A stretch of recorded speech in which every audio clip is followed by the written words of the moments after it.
please stand for the pledge? To the flag of the United States of America and to the republic for which it stands, one nation, under God, indivisible, with liberty and justice for all. Please remain standing for a moment of silence.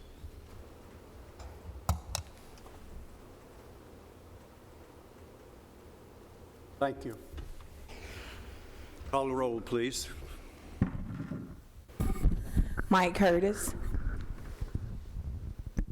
Here. Here. Jerry Sartain. Here. Joe Machado. Gary Farley. Here. Renee Curtis. Zane Cantrell. Present. We have a quorum. You have the minutes of the last meeting of October the 13th. Are there any changes? Zane, I will have to make a change. I had Jerry's name in attendance. That's what happens when you copy and paste. We've already made that change, Jerry. So, Any others? You are here in spirit.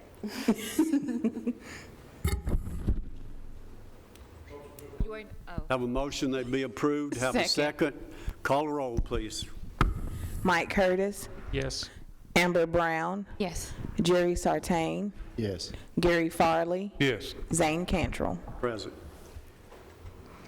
I talked to Joe Machado's wife probably yesterday, and Joe is in the hospital. He's having some very difficult health problems, so we hope that will get that straightened out for him at some time. So you might keep him in mind as consider what's going on there. Okay, are we ready? Yes, sir. Okay. The first item on our program, and let me say this, those of you who want to speak, try to keep what you have to say within 3-minute time limit. We've studied this pretty well, and we know what's entailed in each one of these items. So if you'd try to do that, we'll get through this very quickly tonight. The first item is a request for a yard setback, and what do you have on that? Thank you. Application 2021-28 involves the location at 1534 Northside Drive. It's a request for variance relief of 1 foot from the front yard setback requirement of 40 feet involving a property located in the RM Medium Density Residential Zoning District. It's a 0.35 acre property, and the applicant, Martin McNutt, is the property owner. He is represented tonight by Jerry Farmer. And the property was the home was constructed in 2018. During construction, it was determined that the home encroached into the front yard setback. The builder was required to move the home to come into compliance with the front yard setback. And when they performed a survey after the home was completed, it was still determined that the home encroached into the front setback by 11 inches, approximately 11 inches. And so they are seeking a variance to correct that encroachment. And as you would see, we included a letter from Mr. Farmer, who's representing Mr. McNutt. We found that the actions of the applicant were not the cause of the variance. This was the result of the contractor. The applicant now is the owner of the property who has to deal with legitimizing this encroachment. And these are surrounding properties. And we only received an informational call regarding this application, and that concludes our presentation. Do we have anyone here representing this request that would like to come to the podium here? Counselor, good to have you. Good afternoon, Mr. Chairman. Thank you. It's good to be here, and good afternoon, members of the board and members of the staff. My name is Jerry Farmer. I'm an attorney here in Murfreesboro, and I'm here representing the McNutt family who purchased this property. And we set out everything in our application, and the staff has made a very thorough report. And We asked, if you have any questions, I'll be happy to address them on this matter. And if not, I just ask that you Any grant. questions? Jerry? Yes. Good to see you again, Mr. Farmer. Good to see you, Mr. Farley. Oh, got one question is, have you all made a complaint with the Contractors Board with the state of Tennessee over this? We have not pursued that particular administrative remedy, although we have taken other action. Thank you, Gary. Anyone else? Questions? Thank you. You may be seated. Thank you, Mr. Chairman. We'll open this for a public hearing for anyone who'd like to speak on this. Close the public hearing. Do we have a motion? I move for approval. Have a motion to be approved. Do we have a second? We got a second. Any further discussion? Call the roll, please. Mike Curtis, Yes. Amber Brown, Yes. Jerry Sartain, Yes. Gary Farley, Yes. Zane Cantrell. Yes. The next item is a requirement for a detached accessory. What do you have on that, please?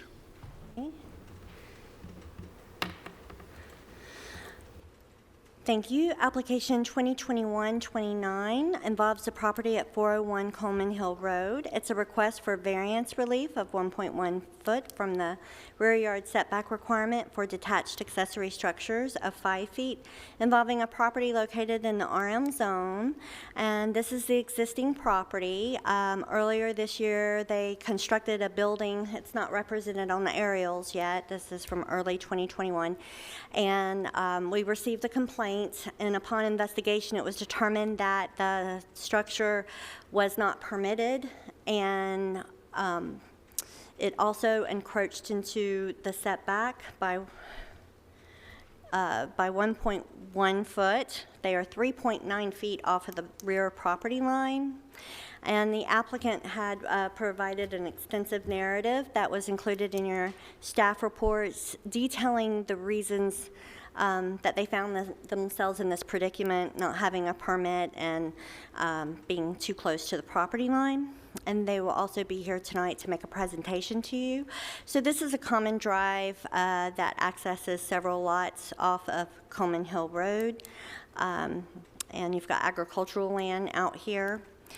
And it's kind of hard to tell where the property begins and ends, but this shed, this carport shed is on the applicant's property, and the structure in question is located behind the trees, and this is the structure itself. So once the applicant was notified, they met with staff.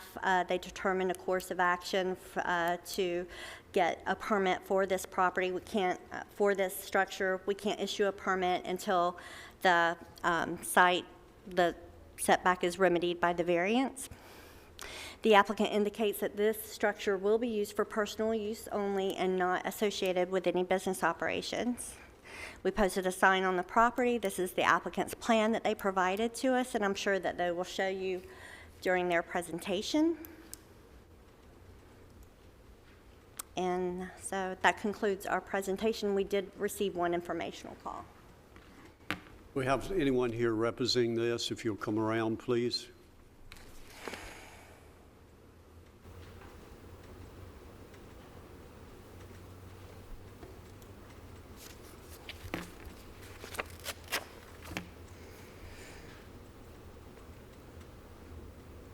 Just give us your name and any additional information you want to share, and there may be some questions. Okay, my name is Jennifer Kimbrough, now Balias. This is James Balias. We live at 401 Coleman Hill Road.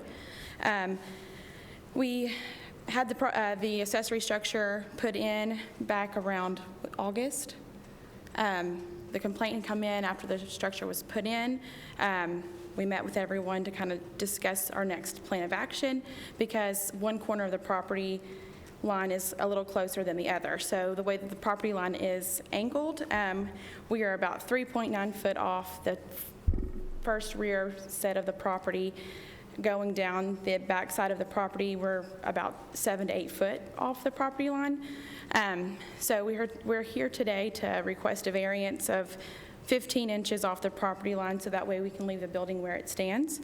In our presentation, we do show that it's really not encroaching the property. There's plenty enough room for both property owners to maintain both sides of each property, but the property in question for the neighbor behind us they do have very mature, grown-up area there that's not maintained like the rest of the property.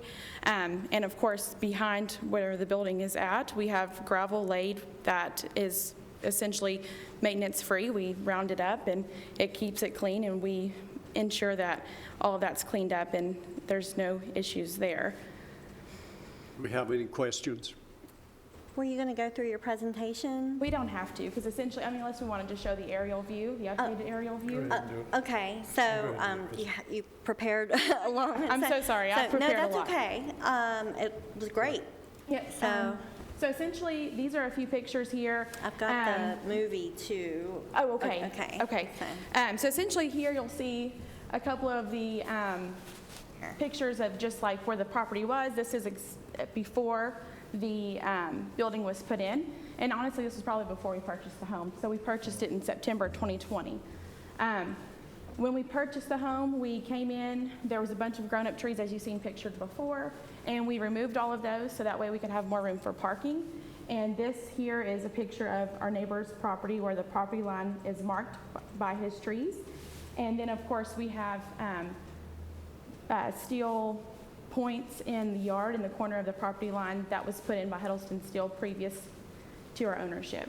Does that answer your questions? Yes. Any further questions? This is the current aerial, so you messed up. Yep. Yep. So this is the current aerial view. And this is kind of the area back and behind the property that's not our property. And it kind of shows what's there, the mature trees, things of that nature. So we can go to the next one there. And that there is where the building is, as you can see pictured. And then, of course, the property in behind that. I think Jerry has a question. Did you speak to your property owner neighbor behind you? Yes, he actually helped us build the foundation to get the building placed there. So he has no problem with it? No. There's no business there? In the building that we have, no, sir. No, sir. Thank you. Gary? Oh, I'm so sorry. That's okay. Got a question. So in your statement here, you're saying that you all called the Murfreesboro Codes Department, Correct. and they told, That was me. I just Googled the number because I went to buy the building. Max Steel, well, it's actually Outbuilder or something right there on Murfreesboro Road. Up in there and talked to them one day, went ahead and done the deposit. He told me, he said, to Murfreesboro, see if I needed to have a building permit. He said, some you have to, some you don't. Number, called up there. I asked him, I told him what I was doing. Talked to the lady who answered the phone. I told her what I was putting in. She was like, you don't need a permit for a temporary structure. I said, this ain't a temporary structure. I'm putting a 30 by 26 building. It's bolted, it's mounted down to concrete. She said, well, exactly what you just said. It's bolted down. She said, it's not a permanent structure. We don't require a permit for something that's not a permanent structure. I was good. I thought I was done, and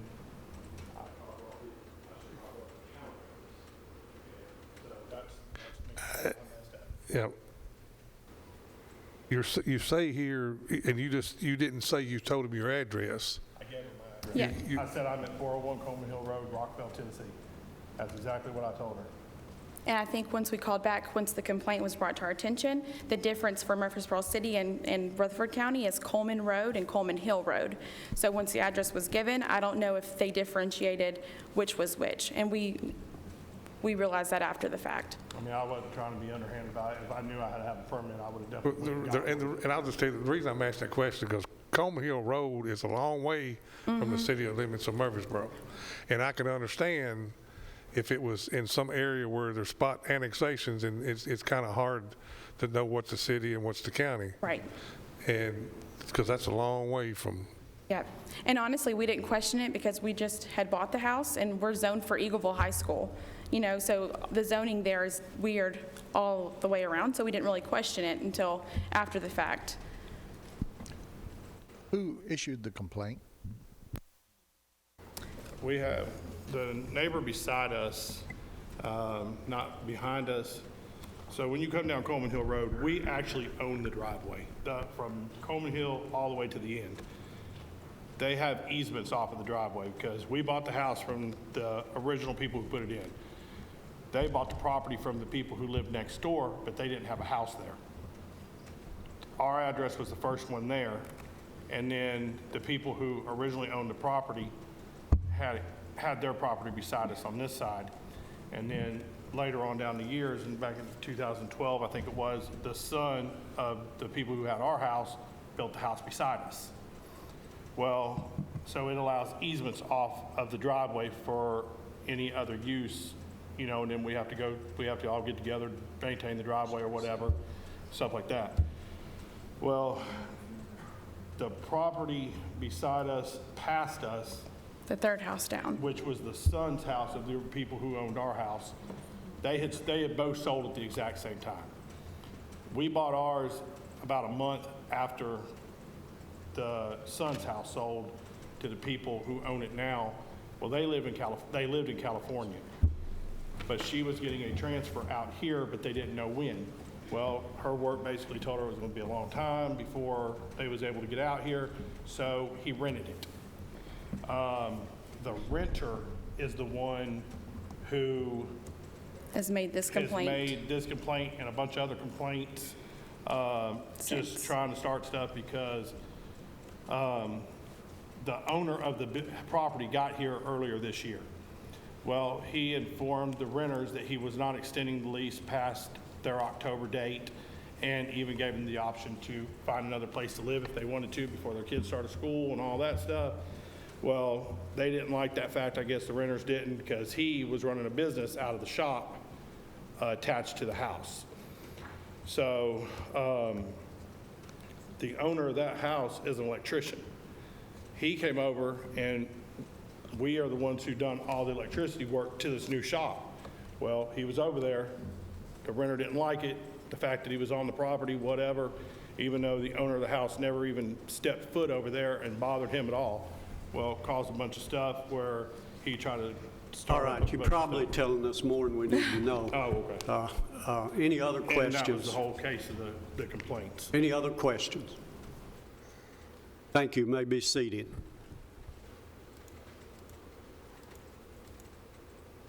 We'll open this for a public hearing for anyone who'd like to speak on this request. Close the public hearing. I'll entertain a motion on it.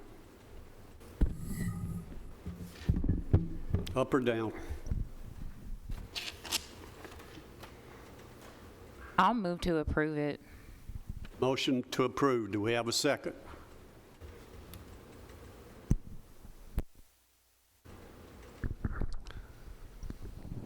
I'll second it. Okay, we have a second.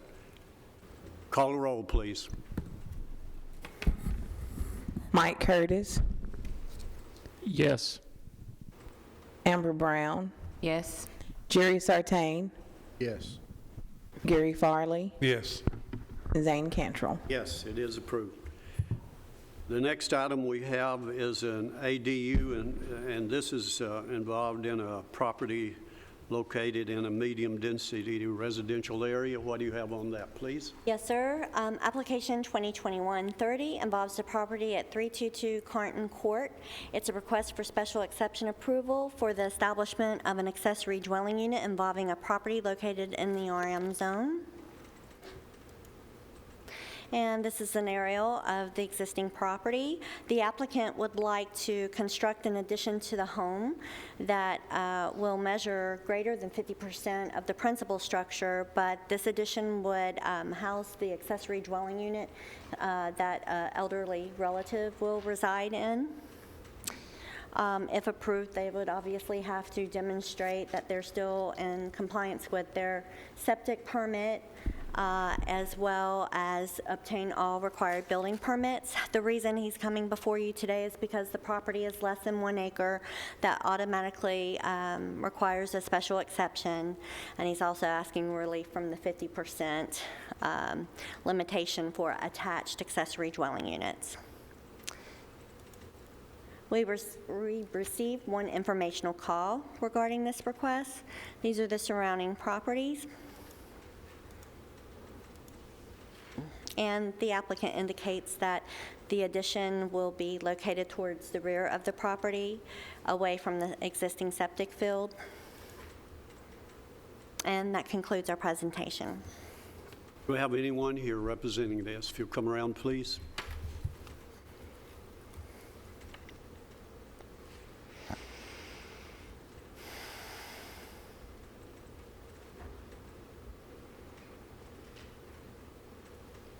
You'll give us your name and any additional Hi, information. my name's Chad Whittemire, and I live at 322 Carnton Court. I understand that this is for a family member, Yes, sir. My mother-in-law, she has been a widow since 1994. mother-in-law apartment. Yes. She's calling it her granny pad, so. Okay. Any questions? Thank you. May be seated. All right, thank you. We'll open this for a public hearing. You sure you want this?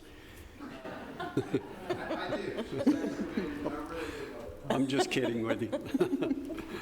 We'll open this for a public hearing for anyone who'd like to speak on this request. Close the public hearing. We have a motion on it. Move be approved, Mr. Have a Chairman. motion to be approved. Second. Have a second. Call a roll, please. Mike Curtis, Yes. Amber Brown, Yes. Jerry Sartain, Yes. Zane Cantrell, Yes. Gary Farley. Yes. The next item is a request by Huddleston Steel. What do you have on that? Thank you. Application 2021-31 involves a property located along Miller Road. It's a request for special exception approval to allow self-storage of recreational vehicles and boats upon property located in the Employment Activity Center zoning district. And this is the site in question that's outlined in red. It's adjacent to I-24. We considered a special exception back in 2016 for this property. At that time, they wanted to establish many warehouses along with RV and boat storage. However, since that time, it's not been developed, and the applicant has changed their business plan to just include canopy storage for RV and boats. They came and met with staff. They were advised that they needed to come in and ask for a special exception from the Board of Zoning Appeals again, and they are here tonight. They will have to go through site plan review, which the engineering plans will be reviewed to determine that all of the improvements planned for the site will comply with our development standards. And so this is only the first step in the process of getting the building permit. So we posted a sign on the property. We received some informational calls. And this is the site itself. This is a conceptual plan. They're obviously not held to this plan. They will have to go through an extensive site plan, but for the purposes of discussion tonight, they provided this. It will be covered storage. And that concludes our presentation. Okay. Do we have anyone here from Huddleston Steel?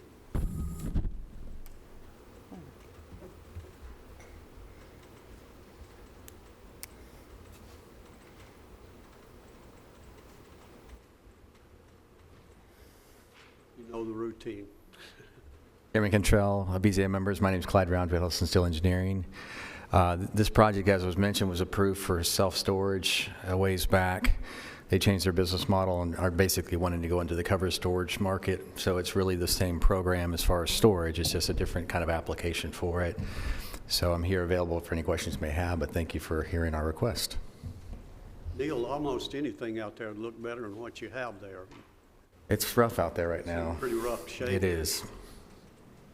Any questions? You may be seated. Thank you. We'll open this for a public hearing for anyone who'd like to speak on this request. Close the public hearing. I'll entertain a motion on it. Have a motion to be approved. Second. Have a second. Call the roll, please. Mike Curtis, Yes. Amber Brown, Yes. Jerry Sartain, Yes. Gary Farley, Yes. Zane Cantrell. Yes. Approved. The next item we have is a request for involving a mobile construction business by Melvin and Amanda McCardle What do you have on that, please? Thank you. Application 2021-32 involves the property located at 9651 Midland Road. It's a request for special exception approval for the establishment of a major home-based business involving a mobile construction business upon the property located in the RL zone. And this site was recently platted. It was a large tract that was separated into large single-family home tracts. The tract in question, the property in question, had an existing structure on it that was indicated for agricultural use only.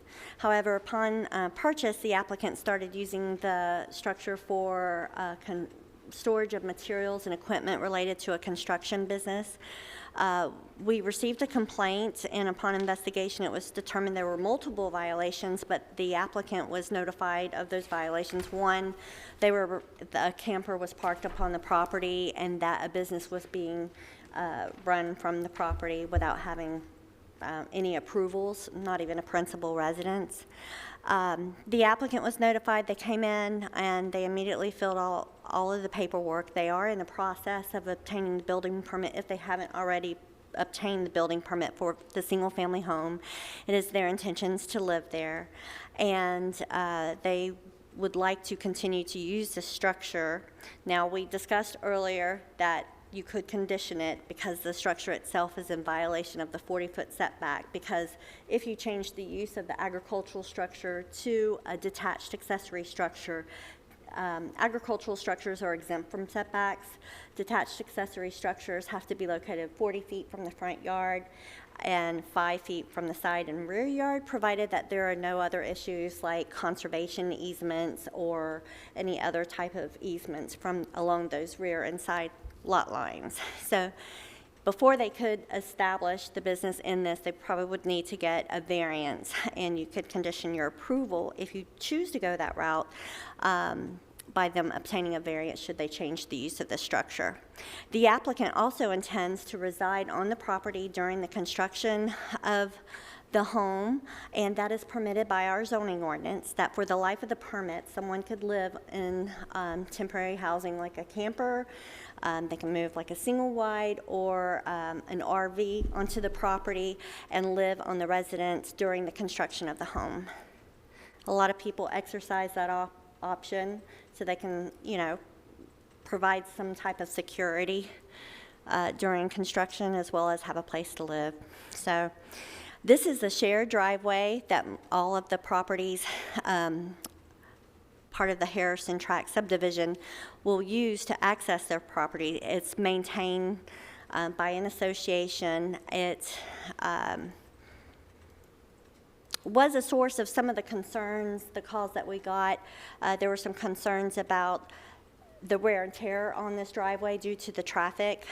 They were concerned about employees reporting to the site. Now, the applicant indicated that they did not have any employees other than the applicant and her husband, who are both operators of the business, who will also live on the site. But that can be information that can be extracted from the applicant tonight. And so, I have a question Yes, before sir. we get too far along. So that is the driveway. that's a Oh, road. so is it a county road or is it a No, driveway? it's a private drive. Okay, so how they... Well, how does that affect your setbacks? Okay, it's hard to tell by this. I should have brought a full-size copy. The more you zoom in, the less you're going to be able to see, simply because it's poor resolution. But the way they did it is, if you meet the technical standard of providing a 50-foot frontage, you can provide a flag lot. Okay, so you have multiple flag lots off of Midland Road. So everybody's got 50 feet, or they're provided a legitimate 50-foot access easement to their property that's over 5 acres. There's a limit. You can only have one lot greater than 5 acres located off of a private easement that measures 50 feet. So this is how they came through, and they platted it so where all the lots technically meet our standards that they have road frontage. So as long as you meet that road frontage requirement, if you and your neighbors agree to establish a common driveway and agree to maintain it amongst yourselves, that's your business. That if in the future, obviously, this one has some challenges getting to the back of the site, if you could look at the big drainage pipes that were under the road. But it went through the Planning Commission. They considered all of this during the plating process, but that is what they were able to do. So that's why they have the common driveway, and it's shown as a... The setbacks from the common driveway are the same as if it was a county road? Well, regardless of where that property line is, if the property is accessed from this common driveway, if it faces that easement, we apply that 40 foot. So he's entirely correct. It's definitely within that 40-foot front setback. So even though if this is their front property line and they were facing a road, we would count that as the front yard. So not a side yard or anything like that. Oh, that's it. So that concludes our presentation. Do we have anyone here representing this request? If you'll come around, please.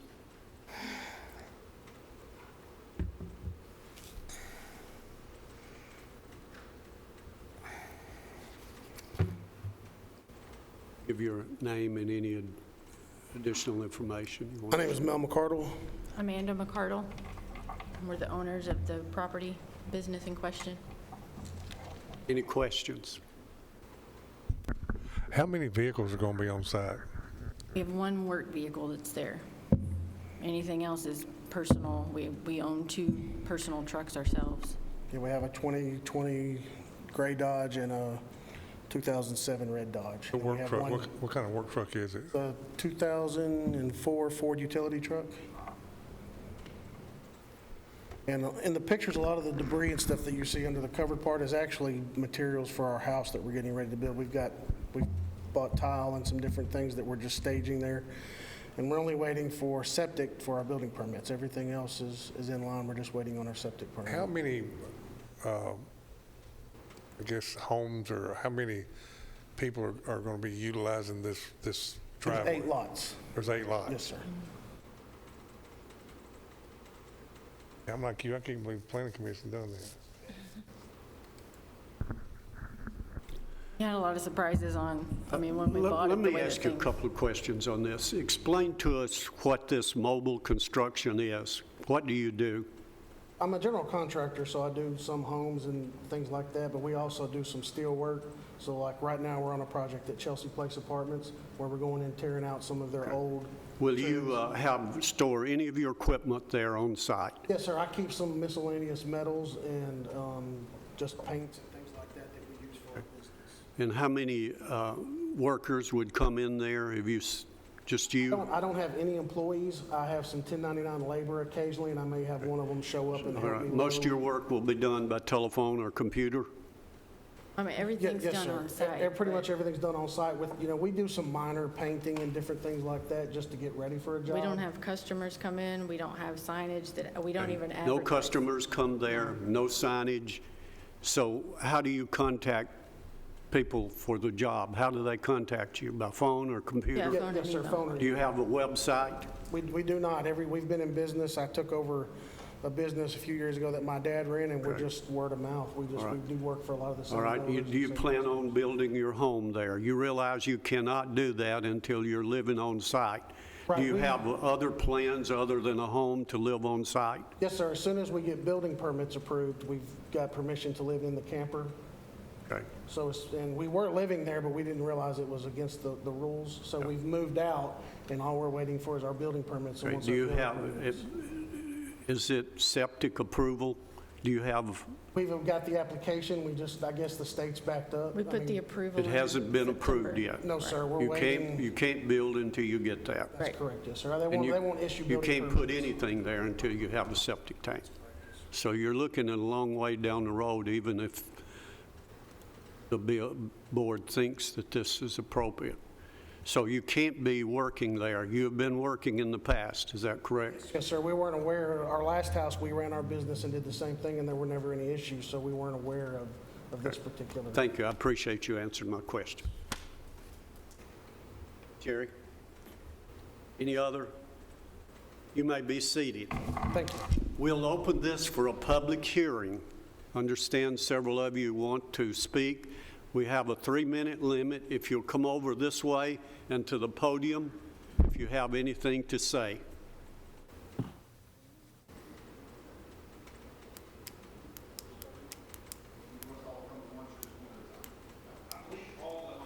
Do you want them to line up, Zane?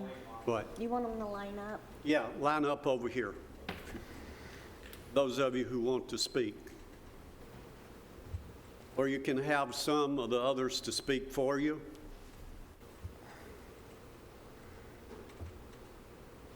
So come on around this way.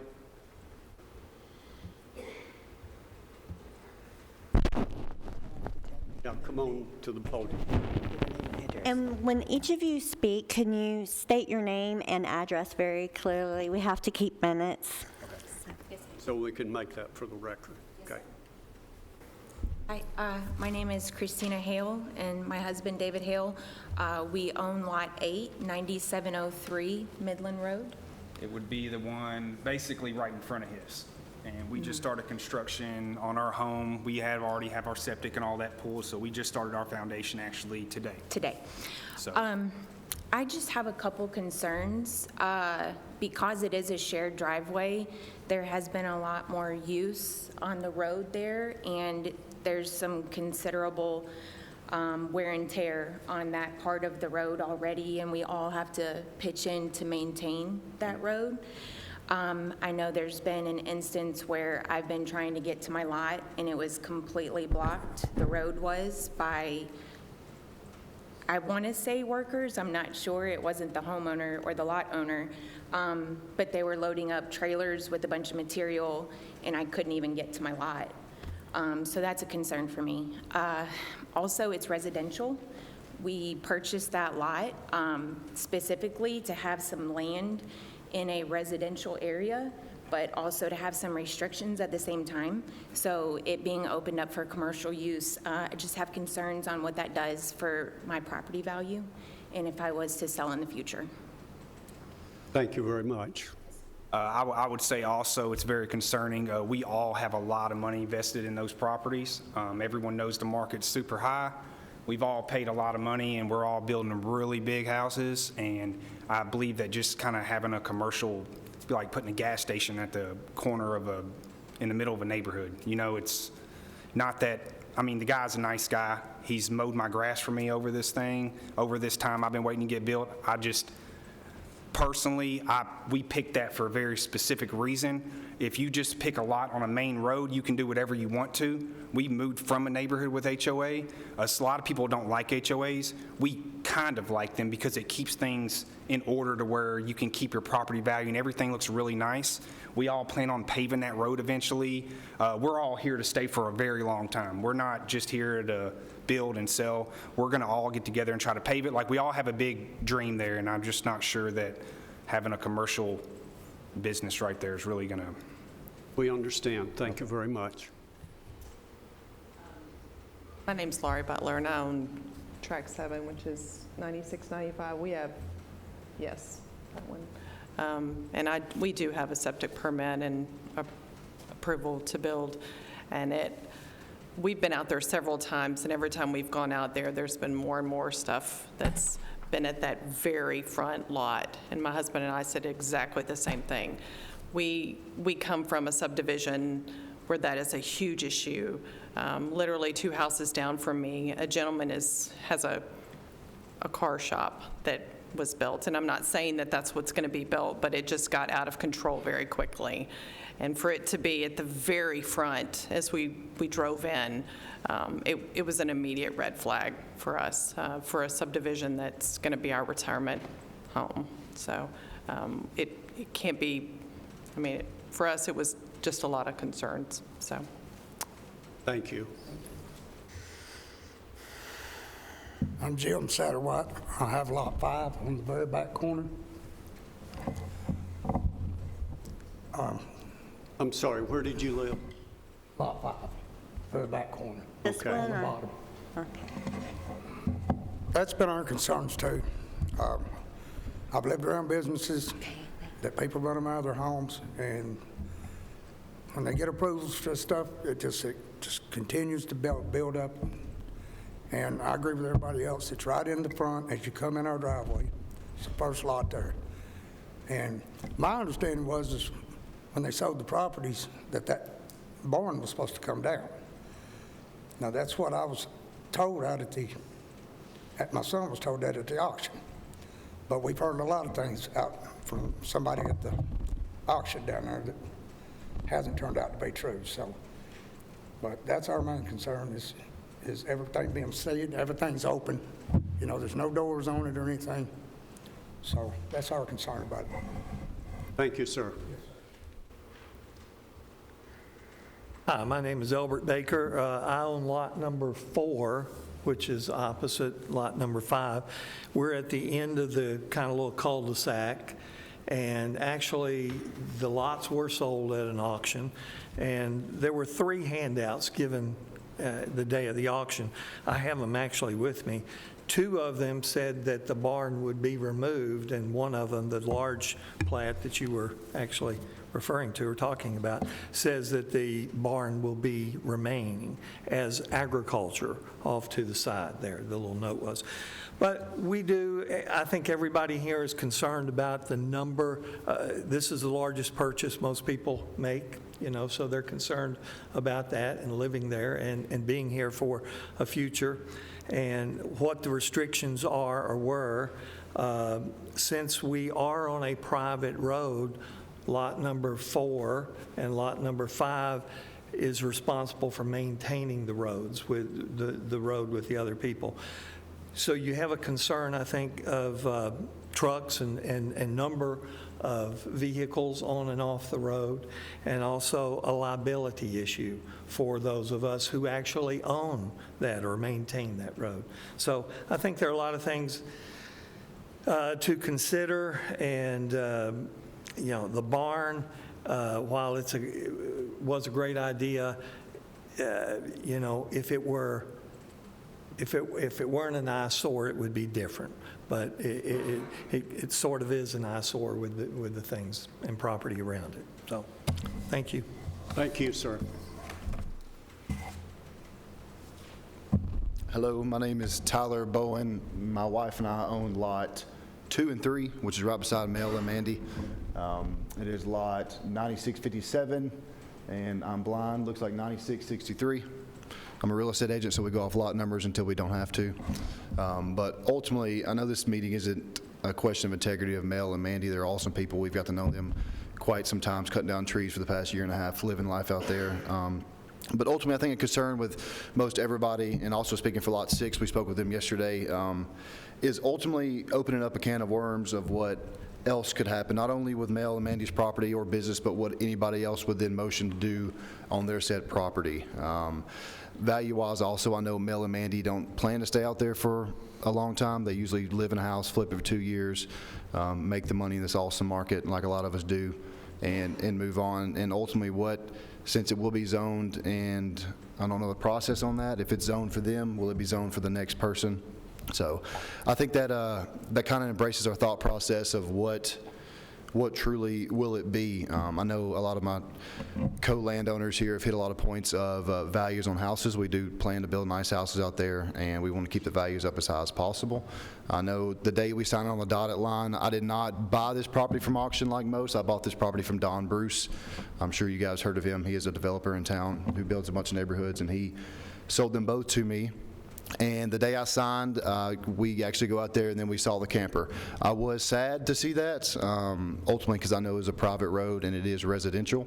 So that moving there did kind of upset our thought process of what it could be back there. But at the end of the day, I would say I'd rather not see all that when I pull in, and I'd rather not have it zoned for that in a residential neighborhood with restrictions and said covenants. So that is all. Thank you, sir. Thank you. Anyone else? We'll close the public hearing. Folks, just let me point out a couple of things. The business he is proposing is not going to be done on site. All of his work is off-site. We'll have a utility truck parked there. They will have a work vehicle. There will be no people employed coming there. This will be monitored by our staff, if approved.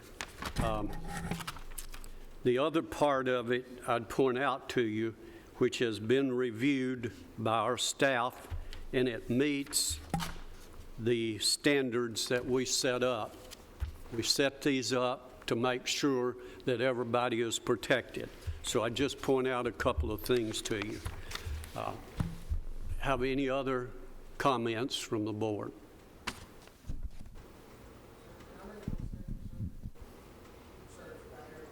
You know, there's questions, other questions about setbacks and things that should be part of this application that are really not. And I'd almost vote to table it and let them reapply with the appropriate, not only the business, but the variances and things that we already know they're going to have to Okay, do you make a motion to that effect? Give our staff more time to look at these issues? Yes, I'll make that motion. We have a motion. Do we have a second? To table it until our staff looks at these issues. Or do you want to vote on it?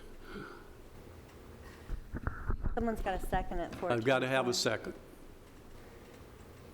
Pardon me, go ahead. Oh, no, you're right.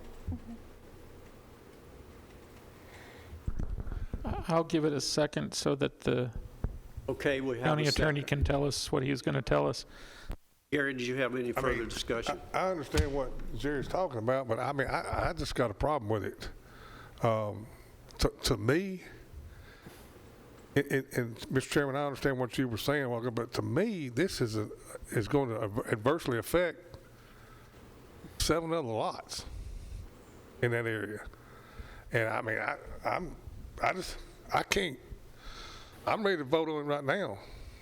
You're ready to vote on it? I'm ready to vote on it right now. Got a motion and a second. Do you all want to withdraw? I'll withdraw.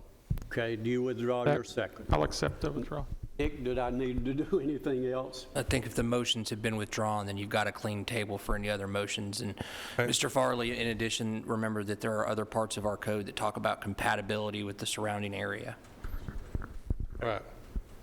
So I'm ready for another motion, right? Yes, sir. I'll make a motion that we deny the request based on the compatibility of the area and also that it's going to adversely affect this area. I'll second that. We have a second. Did you get all that? Yes, Call sir. the roll, please.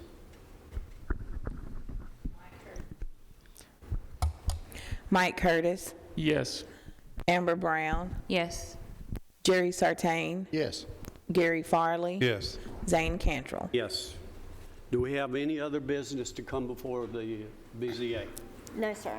Okay, just let me remind all of you that Renee is working on our Christmas dinner for next month. And just let her know how many is in your party so she can make plans. I don't know where Renee is tonight. I believe her husband had some surgery. Yes, sir. Okay. And what was the date on that again, Mr. Chairman? Sorry? What was the date on that again? The Christmas dinner? Yes. It usually happens after the meeting. Okay, so after the December meeting. Thank you. I'm still new to this. Yeah, we'll get a little dinner after the meeting. Okay. Thank you. Thank you for being here, all of you. We are adjourned.